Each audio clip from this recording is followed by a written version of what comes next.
Hello students. तो हमारे पास आज है बहुत इम्पोर्टेंट टॉपिक। आप जानते हैं ये हमेशा competitively school type is always so important. हम यहाँ पर आज बात करने लगे हैं कोलिजन्स की। तो बच्चों, जब हम कोलिजन्स की बात करते हैं तो यहाँ पर कुछ चीज़ें बड़ी क्लियर कर लेना कि जब हमारे पास कोलिजन कभी भी होता है, लुक एट दिस सिचुएशन जो आपके सामने इस टाइम पर है। इसमें दो पार्टिकल हैं आपके पास, एक है इंसिडेंट पार्टिकल, एक है टारगेट पार्टिकल। एक का मास मैंने m1 ले लिया है, एक का मास मैंने m2 ले लिया। सपोज अगर आपके पार्टिकल जो कि इनिशियल वेलोसिटी u1 और u2 से मूव कर रहे हैं और u1 की वैल्यू u2 से ज़्यादा है, तो क्या होता है, इनका एक फिजिकल कांटेक्ट हो जाता है आपस में। न्यूटन थर्ड लॉ के अकॉर्डिंगली जब आपके ये पार्टिकल आपस में कोलाइड करते हैं तो एक दूसरे के ऊपर फोर्स लगाते हैं।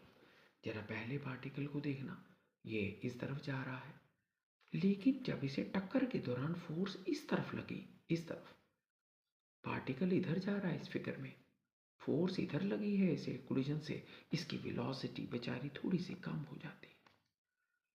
अब जरा सेकंड पार्टिकल को देखें, इस फिगर में ये राइट साइड पे जा रहा है, लेकिन कोलिजन के दौरान equal and opposite force Newton third law के अकॉर्डिंगली से इसी तरफ लगी, सेम डायरेक्शन में, सेम डायरेक्शन में। तो अंडरस्टूड है इसकी टकराने के बाद इस फिगर में वेलोसिटी बढ़ जाएगी। तो साइंस कहती है कोलिजन क्या होता है। कोलिजन ये होता है जिसमें आपके पास पूरे के पूरे सिस्टम की चाहे नेट फोर्स नहीं है, आप देख सकते हैं कि कोलिजन के दौरान कोई नेट फोर्स नहीं है, क्योंकि system equal and opposite force करके नेट फोर्स को ज़ीरो कर लेता है। लेकिन ये फोर्सेस आपके पार्टिकल की वेलोसिटीज़ को चेंज कर देती। तो ध्यान दें, collision is only set to take place if the colliding particles first और second must change their velocities after the collision. हाँ, इसमें एक चीज़ और है, अगर दोनों के दोनों पार्टिकल्स में से एक पार्टिकल भी कोलिजन के दौरान वेलोसिटी बदले, हमें तब भी क्लियर है कि हाँ भाई, हम कह सकते हैं कोलिजन हुआ। कोलिजन के अंदर बस इतना ध्यान रखना, आपके पार्टिकल्स की वेलोसिटी में चेंज ज़रूर आनी चाहिए, चाहे एक में, चाहे दोनों में, चाहे उनके मैग्नीट्यूड में, चाहे उनकी डायरेक्शनों में।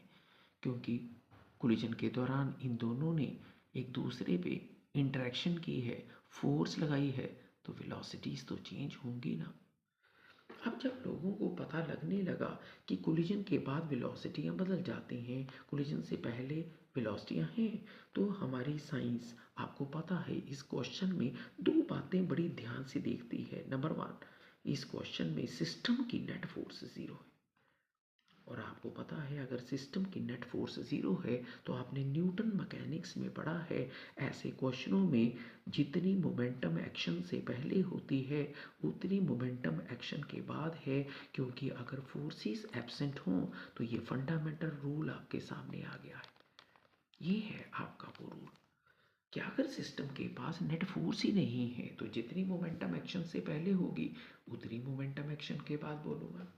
एक बात और ध्यान देना, अगर आपके इस कोलिजन के दौरान उन्होंने यहाँ पर कहा कि ये कोलिजन जो हमारे पास है वो इलास्टिक क्वालिटी का है, इलास्टिक का मतलब सिस्टम ने एनर्जी वेस्ट नहीं की है, तो मैं यहाँ से जो दूसरी इक्वेशन है वो भी लगा सकता हूँ, और वो है कंजर्वेशन ऑफ एनर्जी, जो इन पार्टिकल की कोलिजन से पहले है और कंजर्वेशन ऑफ एनर्जी जो कोलिजन के बाद है। और मैंने ये काइनेटिक एनर्जी इक्वेट क्यों की है, क्योंकि मेरे ये कोलिजन को इलास्टिक कहा गया। इलास्टिक कोलिजन वो कंसेप्ट होता है जहाँ कोलाइडिंग पार्टिकल बस वेलोसिटियों को चेंज करते हैं, लेकिन वो एक्स्ट्रा कोई काइनेटिक एनर्जी वेस्ट नहीं करते, because of air friction, because of sound, because of heat, किसी भी तरह की वो काइनेटिक एनर्जी वेस्ट नहीं करते।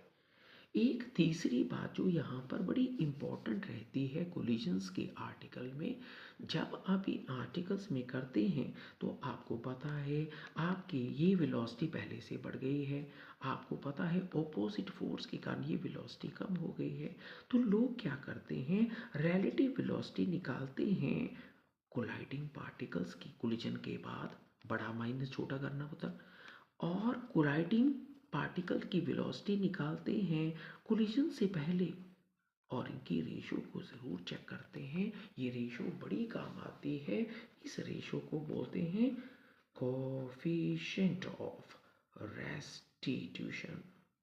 तो कोई भी चीज़ करने से पहले ये चीज़ हमेशा याद रखें कि कोलिजन के क्वेश्चनों में आपको डिस्कशन कैसे करनी है। आपके पार्टिकल जब कोलाइड करते हैं तो कोलाइड करने के दौरान वो चाहे डायरेक्टली करें, इनडायरेक्टली करें, चाहे वो दूर से फोर्स लगाएं, बस वो एक दूसरे के ऊपर फोर्स लगाएं।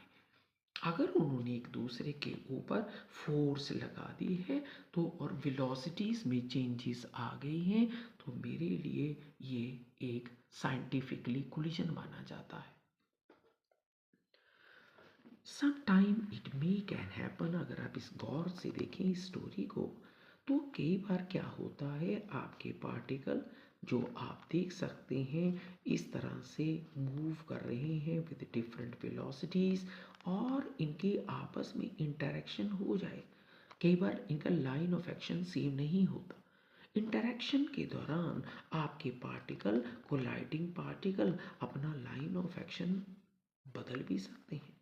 अगर किसी क्वेश्चन में आपके पार्टिकलों ने कोलिजन के बाद अपना लाइन ऑफ एक्शन बदल लिया और वो अलग अलग डायरेक्शनों में चले गए और अलग अलग एंगल पे बिखर गए, तब मैं कहूँगा कि ये कोलिजन टू डिमेंशनल है। तो आपका कोलिजन टू डिमेंशनल भी हो सकता है। बस टू डिमेंशनल में ये है कि आपकी ये जो लाइन ऑफ साइट होती है, आपकी बॉडी के जो सेंटर होते हैं वो एक लाइन में नहीं आते, और एक लाइन में आएंगे तो सीधे चलेंगे। अगर उन्होंने लाइन बदली तो एक दूसरे को वो डिस्टर्ब करके उनकी डायरेक्शनें बदल देते हैं। लेकिन ऐसा करने पर भी हमारे पास क्वेश्चन में कोई बेसिक आइडिया बदलता नहीं है। आपके पास अगर कोलिजन हुआ है, सिस्टम की नेट फोर्स तो अभी भी ज़ीरो होगी चाहे वो इधर इधर हो, क्योंकि ये फोर्सेस हमेशा इक्वल एंड ऑपोजिट ही रहेंगे। आप अभी भी conservation of momentum before action, लेकिन इसके ऊपर इस बार वेक्टर के निशान याद से डालना, क्योंकि यहाँ डायरेक्शनें मैटर करेंगी, और इसकी मोमेंटम के बाद वाले एक्शन आप फिर वैसे ही लिख सकते हैं। लेकिन इस बार एक्स एक्सिस वाई एक्सिस का प्रॉब्लम आएगा, क्योंकि आपके पार्टिकल कोलिजन के बाद अलग अलग एक्सिस पे चले गए हैं। हाँ, अगर कोलिजन इलास्टिक बोला है, एनर्जी तो काइनेटिक एनर्जी तो स्केलर क्वांटिटी है, तो आप इसकी दूसरी कहानी को बड़े आराम से दोबारा उसी तरह से अप्लाई कर सकते हैं। आपको क्वेश्चनों में कोई ख़ास प्रॉब्लम नहीं आएगी। अगर किसी क्वेश्चन में एक बात और ध्यान दें, क्योंकि कोलिजन में तो अलग अलग वैरायटीज़ हो सकती हैं, ध्यान दें। मान लो आपके किसी क्वेश्चन में आपको ये कहा गया है कि आपके जो पार्टिकल हैं उनका कोलिजन एक और तरह से बताने लगा हूँ। इसको समझे। मान लो आपका पार्टिकल m1 है, ये पार्टिकल किसी वेलोसिटी से जा रहा है, दूसरा पार्टिकल इसके लाइन ऑफ एक्शन के जस्ट नीचे था। अगर आपके पार्टिकल आपस में अब टकरा गए और वो इस तरह से कुछ टकरा गए, तो समटाइम क्या होता है, आपका एक पार्टिकल तो कोलिजन के बाद आगे चला जाएगा और एक पार्टिकल बिल्कुल नीचे, आपका पार्टिकल m2 नीचे चला जाता है टकराने के बाद। ये डिपेंड करता है कि आपके पार्टिकल के जो सेंटर हैं वो कैसे हैं, उनका कॉमन सेंटर और कॉमन नॉर्मल की तरफ आया।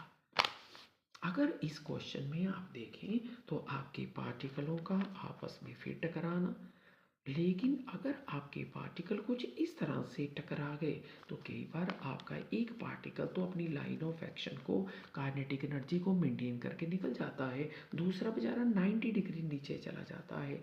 इसे कहते हैं आपके पास कोलिजन कैसा है, ग्लेंसिंग कोलिजन है। हर तरह की बस बात समझ लें ताकि मैं इसे अप्लाई करके बताऊं।